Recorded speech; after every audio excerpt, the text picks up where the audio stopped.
Troisième numéro de rentrée d'On refait le monde. Et la partie ce soir se joue avec Rokhaya Diallo, chroniqueuse à la matinale de Canal+. Bonsoir Rokhaya. Bonsoir. Joseph Massescaron du magazine Marianne et du magazine Littéraire. Bonsoir. Bonsoir Christophe. Félix Marcart qui est conseiller en communication internationale. Bonsoir Christophe. Et Alain Gérard Slama du Figaro.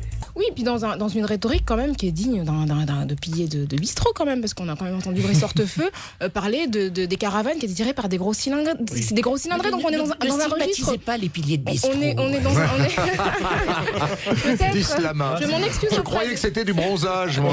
Non, c'est malheureusement. Je m'en excuse auprès d'eux de la comparaison si elle est malheureuse. Mais voilà, on est dans ce registre-là. Et puis il faut quand même rappeler que les Roms, s'ils viennent en France, c'est pas pour voir la Tour Eiffel, c'est parce que quand même ils fuient des conditions de vie qui sont dramatiques. Et quand on se proclame comme étant le pays des droits humains, on a quand même le devoir d'assurer des conditions d'accueil respectables et humaines. Une dernière chose. D'être des saints. Marcart, Félix Marcart. D'être au moins française. Une dernière chose en plus, la plupart de ces Roms vont migrer doucettement pendant quelques mois.